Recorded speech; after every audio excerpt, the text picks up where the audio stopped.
Hello tarot learners, नमस्कार। कैसे हैं आप? कैसी चल रही है आपकी टैरो कार्ड रीडिंग की यात्रा? उम्मीद करता हूं कि आप पूरे धीरज और मानसिक शारीरिक संतुलन के साथ इस यात्रा में आगे बढ़ रहे होंगे।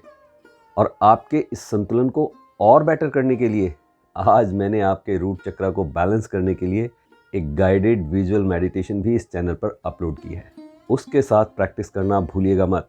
खैर, अभी हम यहाँ बात कर रहे हैं टैरो रीडिंग की।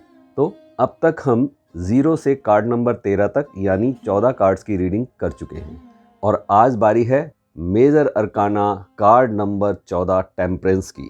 कार्ड नंबर 14 टेम्परेंस यानी संयम और धैर्य, धीरज।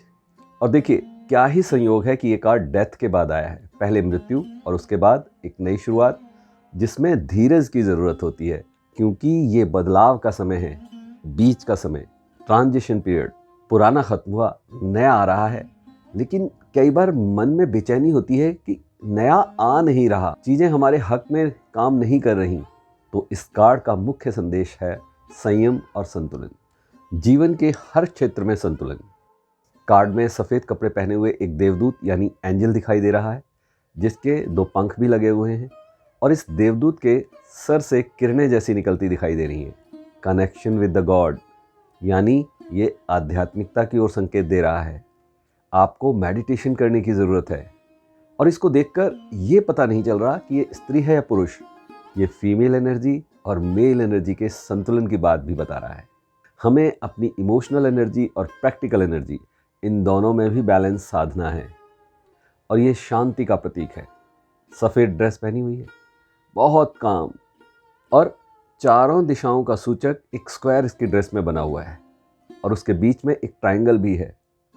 ये भी ईश्वर और मनुष्य के बीच में संबंध और बैलेंस को इंडिकेट कर रहा है। देखिए, ईश्वर के बिना मनुष्य अधूरा है और मनुष्य के बिना ईश्वर अधूरा है ना? इन दोनों के बीच में एक बैलेंस चाहिए। दरअसल इस कार्ड की हर चीज़ में एक संतुलन है, इसलिए ये कार्ड बैलेंस का प्रतीक भी है।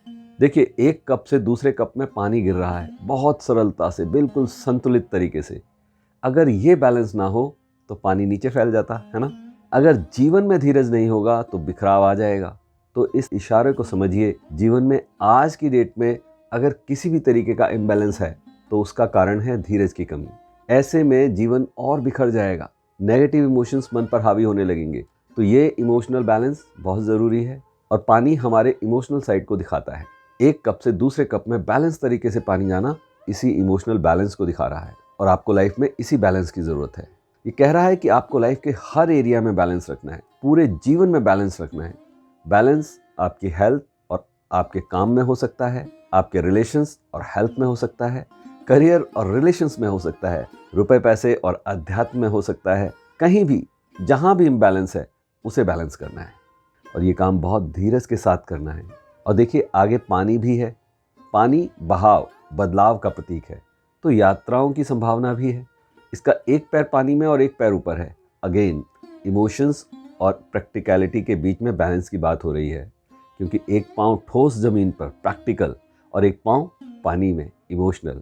ज़मीन पर फूल पत्ते और पौधे भी हैं और बहुत फर्टाइल ज़मीन दिखाई दे रही है, यानी खुशहाली और अच्छा समय आ रहा है। और दूर पीछे की पहाड़ियाँ, यानी जीवन की कठिनाइयों से निकल कर आप आ चुके हैं और अब बस एक बैलेंस लाइफ बिताने की ज़रूरत है। कार्ड में सूरज है, पेड़ है, पहाड़ है, नदी, बगीचा, सब दिखाई दे रहे हैं। ये सब प्रकृति से, यूनिवर्स से प्रेम को दर्शा रहे हैं, खुशहाली और अबंडेंस को इंगित कर रहे हैं और ये एक पॉजिटिव यस कार्ड है। तो दोस्तों, टेम्परेंस यानी संयम, धीरज और संतुलन की बात बस इतनी ही। कल हम फिर मिलेंगे एक और नए कार्ड के साथ, वो है major arcana card number 15 the devil. तब तक कीप प्रैक्टिसिंग, अभ्यास करते रहें, अच्छा सोचें, अच्छा बोलें, अच्छा करते रहें। नमस्कार।